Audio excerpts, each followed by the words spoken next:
Okay, Gilli ಹೇಳಿದ್ದನ್ನ ಸಾಧಿಸ್ಬಿಟ್ರ ಅಂತ. ಯಾಕಂದ್ರೆ ರಿಷಾ ಅವ್ರ ಜೊತೆ ಜಗಳ ಆಡ್ಬೇಕಾದ್ರೆ ನೀವ್ ಹೇಳ್ತೀರಾ ಏನೋ ಗಿಲ್ಲಿಯಿಂದ ಕಾವ್ಯ, ಕಾವ್ಯದಿಂದ ಗಿಲ್ಲಿ ಅಂತ ಹೇಳುವಾಗ ನೀವ್ ಹೇಳ್ತೀರಾ ಫಿನಾಲೆಗ್ ನಾನು ಕಾವ್ಯನು ಕರ್ಕೊಂಡ್ ಹೋಗ್ತೀನಿ ಅಂತ ಹೇಳಿ. ಇವತ್ ಹೇಳಿ, ನೀವು ಕಾವ್ಯನ ಫಿನಾಲೆ ಕರ್ಕೊಂಡ್ ಹೋಗಿದ್ದ ಅಥವಾ ಕಾವ್ಯನೇ ಬಂದಿದ್ದ? ಇಬ್ರು ಜೊತೆಲೆ, ಅಂದ್ರೆ ಕಾವ್ಯ ಪಡಕ್ ಹೋದ್ರು, ನಾನು ನನ್ನ ಪಡಕ್ ಬಂದೆ. ಅವ್ರ ಆಡ್ಕೊಂಡು ಹೋದ್ರು, ನನ್ನ ಆಟ ನಾನು ಆಡ್ಕೊಂಡು ಹೋದ್ರು. ಅದು ಏನಂದ್ರೆ ಆ ಟೈಮ್ಗೆ ರಿಷಾ ಅವ್ರು ಏನಂತಾರೆ ಅಂದ್ರೆ ಆ ಕೋಪಕ್ಕೆ ಅವರು ಅವ್ರಿಗೂ ಇರಿಟೇಷನ್ ಸ್ಟಾರ್ಟಿಂಗ್ ಬಂದಿರ್ತಾರೆ. ನಾನು ಕಾವು ಅಂತ ರೇಗ್ಸುದು ಅದೆಲ್ಲ ನೋಡ್ಬಿಟ್ಟು ರಿಷನ್ಗೂ ಇರಿಟೇಷನ್ ಆಗಿರ್ತದೆ.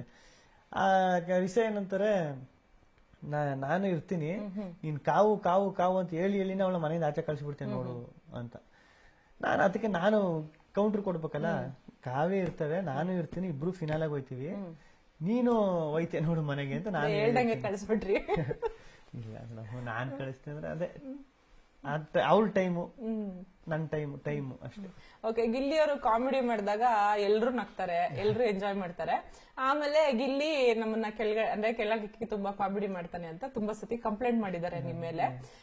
ಆಮೇಲೆ ಅದ್ರಲ್ಲೂ ಏನಂತಂದ್ರೆ, ಕೆಲವ್ರು ಯಾರಾದ್ರೂ ನಿಮ್ಗೆ ಇಲ್ಲ ನನ್ಗೆ ಇದು ಇಷ್ಟ ಆಗಲ್ಲ ಮಾಡ್ಬೇಡ ಅಂತಂದ್ರೆ ನೀವು ಅವ್ರ ತಂಟೆಗೆ ಹೋಗೋದಿಲ್ಲ. ಎಕ್ಸಾಂಪಲ್ ಧನುಷ್ ಅವರು ಬಹುಶಃ ನಿಮ್ಗೆ ಫಸ್ಟ್ ವೀಕ್ ಅಲ್ಲೋ ಸೆಕೆಂಡ್ ವೀಕ್ ಅಲ್ಲೋ ಹೇಳಿರ್ತಾರೆ, ನನ್ನ ಹತ್ರ ಕಾಮಿಡಿ ಮಾಡ್ಬೇಡ, ನಂಗೆ ಇಷ್ಟ ಆಗಲ್ಲ ಅಂತ. ಅಂಡ್ ಥ್ರೂ ಔಟ್ ಸೀಸನ್ ನೀವೆಲ್ಲೂ ಅದನ್ನ ಮಾಡಕ್ ಹೋಗ್ಲಿಲ್ಲ. ಆದ್ರೆ ಕಾವ್ಯ ಅವ್ರು ನಿಮಗೆ ಪದೇ ಪದೇ ಹೇಳ್ತಿರ್ತಾರೆ, ನನಗೆ ಟೀಸ್ ಮಾಡ್ಬೇಡ, ನನ್ನ ರೇಗಿಸ್ಬೇಡ ಅಂತ. ಅಂದ್ರೂ ಏನಕ್ಕೆ ನಿಲ್ಲಿಸ್ಲಿಲ್ಲ ಗಿಲ್ಲಿ? ಕಾವ್ಯ ಅವ್ರ ಹಂಗ ಆಗ್ಬಿಡಿತು.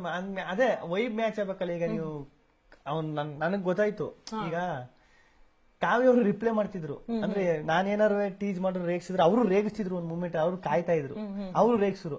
ತಿರ್ಗಾ ನಾನೇನಾರ ಕೌಂಟರ್ ಕೊಟ್ಟು ನಾನು ರೇಗಿಸುವೆ, ಹಿಂಗಿರ್ತಿತ್ತು. ಧನುಣ್ ಹೆಂಗೆ ಅಂದ್ರೆ ರೇಗಿಸ್ಬೇಡ, ಅವ್ನ ಪಾಪ ಏನು ಮಾತಾಡ್ತಿರ್ಲಿಲ್ವ ಜಾಸ್ತಿ. ನನಗೆ ಬೇಜಾರಾಗೋದು, ಅಯ್ಯೋ ಬೇಡ ಬಿಡಪ್ಪ ಅಂದ್ಬಿಟ್ಟು ನಾನೇ ಸುಮ್ಮನೆ ಆಗ್ಬಿಡುವೆ.